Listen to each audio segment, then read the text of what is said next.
Well, here we go again, living the plastic dream. What I'm doing here is I'm playing with the back of the door. I've got a pretty decent door gap, pretty much right on 3/16. It varies a slight little bit. And the guy who owns this car, he wants a driver. It's going to be a nice driver, not just a driver. If he was right into it, I would straighten these out so they're dead on. And you'll notice the top, it opens up a bit. I will fix that. And this top section here, if you can see, I'll throw a picture in here so you can see what the before looked like.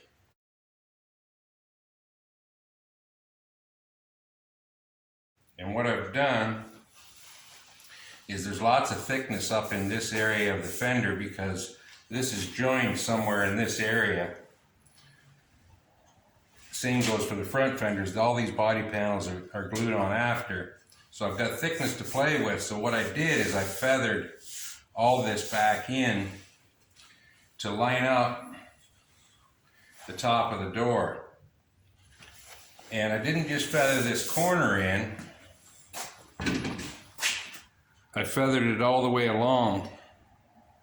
So that I started my feather back in here and then worked it all forward so that the line all carries and it doesn't have just a big dip at the end of it. So it all comes out nice. And also feathered it down into here because I had a good 1/4 of an inch difference in this line. And then I took some off the door, which has lots of thickness to it. It's about it's a good 1/4 thick. Because this was my high point in the door. I was flush down here, so that it allowed me to bring the door out further so that I can now get my gap lined up. So we're happy with this door gap. Need to fix this little section in here. And then I'll take the door off, this being the worst one, and fix all this gap here. So I'll bring you back later for that.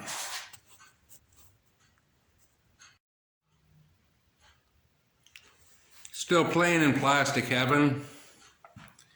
And if I'm mumbling more than I normally am, I had a piece of meat cut out of my tongue this week, so slowed down progress a little bit, but anyway, what I've been doing is playing with this door and got the body lines lined up, got my gaps nice, and I didn't video this.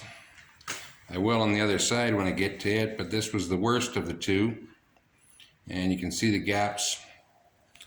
They're right on their 3/16. Maybe a couple of spots that are 188 thou, but that should be close enough. And I don't know if this will show up on camera or not. It does. You can see that very slight line there, the change in color. And that's where I've added on to this door. So I added on to the skin all the way down. Same as you would do with steel, except it's fiberglass. I didn't use fiberglass to add to it, but I'll show you that when I do the other door and show you what I did. So I'm going to cut this one a little bit short, and I'll do that other door and show you kind of a step-by-step of the stuff I used and what I did. So till then, catch you next time. Wait just a sec. I'm no quitter. So what I'm doing here, this is tinfoil duct tape. What I'm doing is I'm folding it so it has somewhere about a 1/4 inch lip on the edge.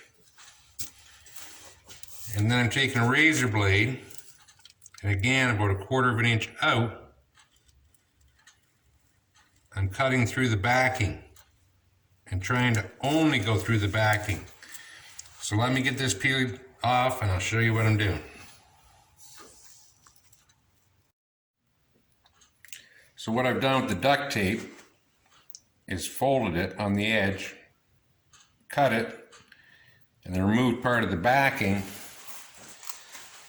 then what I'm doing with it is sticking it along the edge, and basically I'm building a little form is what I'm doing. And then when I get two pieces where they meet, I just stick a little piece of masking tape on it.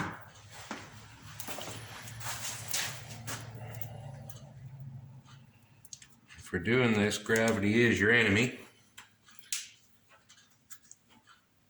So I've leveled this side up of the door the best I can, and you can see I've already done all the way around this edge.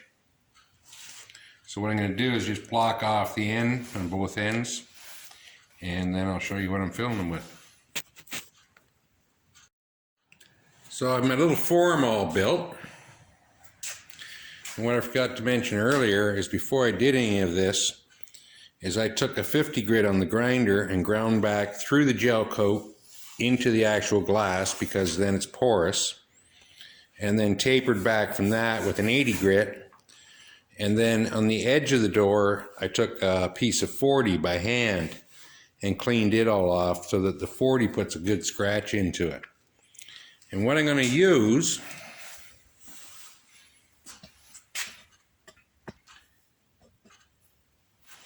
is this stuff here. It's something new on me. It's actually for boats. I watched this guy on YouTube called Tips from a Shipwright, I think it's called. Not because I'm into boats so much, but I've always had, an interest in wood and how to twist wood, and this guy's really good. And then along the way, he picked up a sponsorship from this West System. And he uses a lot of their epoxies, which this is obviously, and it gives it more of a resilient, not as hard, still tough, but not as hard as fiberglass resin. So anyway, I went to their website, and then of course there's nobody around here that carries it, so where do you go to? Not by choice. Found it on Amazon and ended up getting to Kingston, which is, 5-hour drive from here, but Amazon to the door, kind of thing. So what it consists of is the epoxy, that both parts are in here. And this is the filler which they give you. And the filler, all it is really super fine ground fiberglass. So I'll get this stirred up and show you what I'm up to.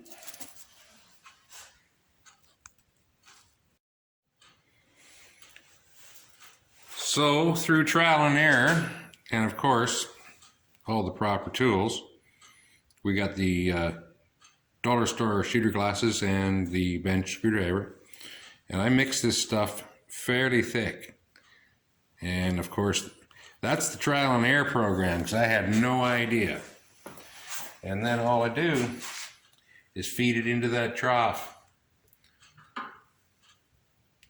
Takes a little time when it's thicker like this, but it's better than the alternative where it's too thin and you're chasing it downhill for the next hour.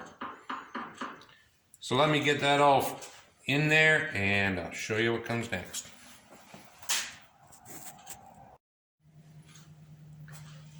So I've got everything poured in and leveled off. And they do give you a little spreader stick type thing for it. Gotta say I'm impressed, it really works good. So there's supposed to be, it says 5 to 10 minute working time, I believe it is. You got more than that, but again, the shop's not real warm. I think it's like -20 out or something. And about 5 to 6 hours cure time, so that's why I thought get her done. So I will let you know, or I'll show you what it looks like tomorrow when it's dry. Just a little update. This side here is all hardened up, and I've taken my form off of it. So then I flipped the door other side up and did it. So when you peel the aluminum duct tape off, it takes a little bit of effort, but it's not too bad. What it does is it leaves the original backing of the tape behind it and it lets go. So I did a little bit of it here. And when you come across what I use the grinder again to clean this up, then that peels that layer off. And I just get it, rough it in close. And you can see here where it ran up into where I ground it down below the level. So we get a little more strength out of that. And I just kind of guesstimate what that line was, leaving it long. And then when I rehang the door, I'll pull it all the way back and work it in. Anyway, I don't want this this video becoming a marathon or an endurance contest, so I think we'll end it here. And next vid, I will show you cleaning up this door before I put it on. We'll hang it, we'll gap it, and we'll make it look like it actually belongs to the car. So until then, catch you next time.